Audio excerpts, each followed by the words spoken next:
भूल जाइए पुरानी बत्तीसी को। बत्तीसी निकालने बैठाने का टेंशन खत्म। अब फिक्स दांतों की बत्तीसी इम्प्लांट के द्वारा लगाते हैं डॉक्टर दिनेश गुजर। संपर्क करें गुजर dental clinic, Pandhana road, Khandwa.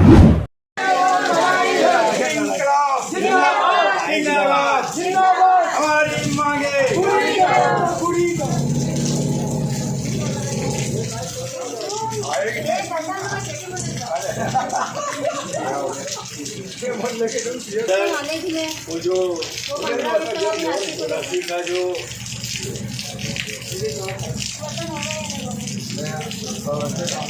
जनपद सदस्य एकत्रित होकर जनपद पंचायत पंधाना में पहुंचे हैं और सीओ साहब से आप शिकायत कर रहे हैं। क्या शिकायत आपने करी है और क्या अपनी मांगे रखी है? शिकायत तो हम करते जा रहे हैं। जो 15 वित्त की जो राशि आई है उसमें मैं सीधा सीधा यही कहूँगा कि केवल दलाली और कालाबाजारी के हिसाब से 4 जनपद सदस्यों को दी गई है और जो बाकी जनपद सदस्य हैं उनको बिल्कुल एकदम सूखा रखा गया है। जो अपने क्षेत्र में जो वादे करके आए हैं जनपद सदस्य, तो वो ग्राम पंचायत में जाने को भी मतलब तरसते हैं, क्योंकि वहाँ की जनता पूछती है उनको कि भाई जो वादे किए आपने 1-1.25 साल हो गए, आपने ये काम करके नहीं दिया। तो मेरा तो सीधा सीधा ये है कि अगर मान लो ये 15 वित्त की जो राशि सभी जनपद सदस्यों को समान रूप से नहीं बांटी जाएगी तो हम तो धरना प्रदर्शन भी करेंगे और आगे भी अगर मान लो जो भी हमारी कार्रवाई है हम आगे जारी रखेंगे। बात रही समितियों की, तो समितियां भी आज तक अभी बीच में बनाई थी, उसको निरस्त कर दी गई। समितियां भी बनाना चाहिए, उससे भी हमारे कई कार्य अवरुद्ध हो रहे हैं, तो ये भी जल्दी हो जाए। आप यहाँ जनपद में एकत्रित हुए हैं, क्या विषय है? विषय ये है कि जनपद सदस्यों को प्रतिवर्ष जो 15 वित्त से राशि मिलती है ग्राम विकास के लिए, वो राशि साल में एक बार ही केवल मिलती है। और जो 22-23 की राशि और 23-24 की जो राशि का कार्य योजना बनाई गई है जनपद द्वारा, उस कार्य योजना को सदस्यों के सामने न रखते हुए उनसे केवल उपस्थिति के नाम पे साइन लेकर कार्य योजना बना दी गई और इसके बारे में सदस्यों को कोई जानकारी नहीं थी। अगर हमको जिले से लेटर नहीं मिलता, अगर हम जिले से जानकारी नहीं निकलते तो वो काम भी पूरे हो चुके होते और हमको पता भी नहीं चलता। अगर हम क्षेत्र में काम नहीं करवा पाएंगे तो पब्लिक की भी हमसे अपेक्षा है, हम पब्लिक को क्या जवाब देंगे? जबकि 15 वित्त की राशि सभी जनपद सदस्यों में समान अनुपात में ग्राम विकास के लिए वितरित होनी थी। ऐसे कितने गांवों में जनपद की जो राशि है जो आप बता रहे हैं पंचों के माध्यम से वितरित होना चाहिए, ऐसे कितने गांवों में उन्होंने वितरित कर दी है? 5 से 6 कुछ विशेष गाँव आपने चाहिए तो, या यूँ कहा जाए कि जहाँ उनका परिचय अच्छा है।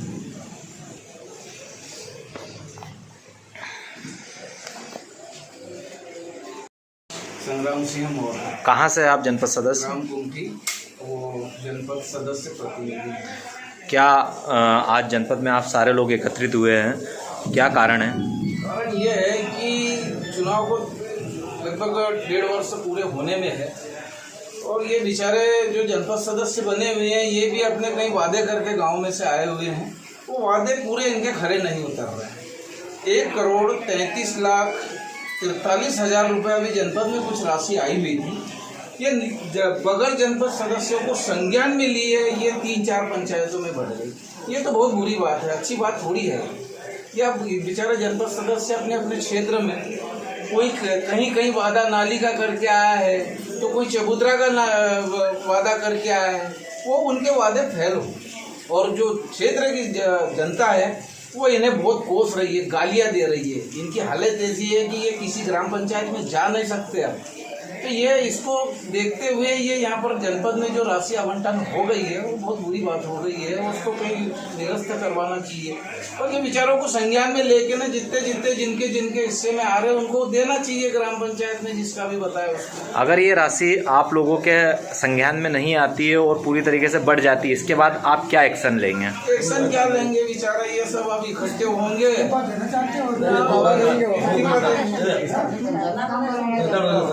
धरना प्रदर्शन करेंगे। शिवलाल कुशवाहा, वार्ड क्रमांक 8 से जनपद सदस्य रुस्तमपुर विश्वतपुर। क्या आज सब लोग आप इकट्ठे हुए हैं, नारेबाजी हो रही है, क्या है इस जनपद में जिसके कारण आप सबको एकत्रित होना पड़ा?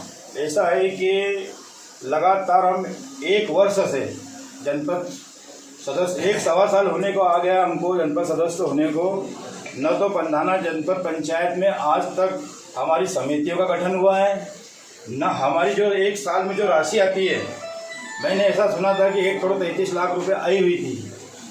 मैं ये जानना चाहता हूँ कि जब सरपंच चेंज होता है तो सरपंच अपना पूरा का पूरा जो भी पिछला हिसाब नए सरपंच को देता है। हमें यहाँ इस बात के लिए गुमराह किया जा रहा है कि आपकी राशि पूर्व जनपद अध्यक्ष के द्वारा बांटी गई है। तो ये कैसा हो सकता है? ये हमारे जनपद सदस्यों के साथ सरल आम अन्याय है। कितनी राशि है ऐसी?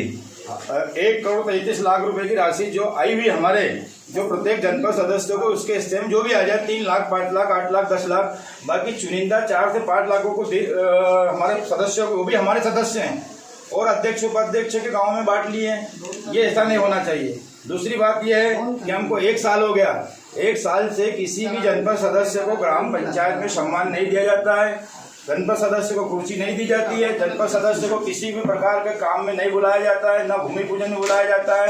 हाल तो अभी ये नहीं समझ में आ रहा है कि ये पैसे निकल रहे हैं पर पंच लोग यहाँ पर पिपरोद ग्राम पंचायत पंच भी आए हुए हैं अपनी समस्याओं को लेकर। तो हम यहाँ मुख्य कार्यपालिक अधिकारी हमारे सीओ साहब संजय तिवारी से ये पूछने आए हैं कि आखिर ये कब तक ऐसा चलता रहेगा? हमको पूरा 1 साल का जनपद का भी डाटा चाहिए। क्या अभी जैसे आपने बताया कि स्थायी समितियां जो है उसमें नहीं बन पाई है, कितना समय गुजर गया है जो स्थायी समिति नहीं बन पाई? अभी तक 1.25 साल होने को आया, अभी कई स्थायी समितियों का गठन नहीं हुआ। एक बार करी तो अभी निरस्त सूत्रों के हवाले से वो भी निरस्त हो चुकी है। हम चाहते हैं कि स्थायी समितियों का गठन हो ताकि हमारे जनपद की राशि हमारे गाँव में जा सके और गाँव का विकास कर सके। दूसरी बात है कि ग्राम पंचायतों में आज तक जितना भी काम हुआ है वो जनपद सदस्य को अवगत कराया जाए। जनपद सदस्य को कोई मालूम बताते नहीं आज तक कि भाई अपने ग्राम पंचायत में वे विकास निधि आई है और उसके द्वारा कोई लोकार्पण या भूमि पूजन या कहीं किसी प्रकार से किसी जनपद सदस्य को पूछा नहीं जाता है। तो ये काम अध्यक्ष उपाध्यक्ष और हमारे सीओ साहब का है कि सरपंचों को पुनः कहे कि जनपद सदस्य को मान सम्मान दे और जो भी विकास निधि आती है उनके सामने बताए कि इसको किस काम में लेना है। जी हाँ, अब दांतों की बत्तीसी की समस्या से पाएं निजात। बार बार बत्तीसी निकालने और बैठाने की झंझट से पाइए मुक्ति। अब फिक्स बत्तीसी इम्प्लांट के द्वारा लगवाएं अपने ही शहर खंडवा में। जब डॉक्टर दिनेश गुजर हैं तो टेंशन किस बात की। अधिक जानकारी के लिए संपर्क करें गुजर dental clinic, Pandhana road, Khandwa.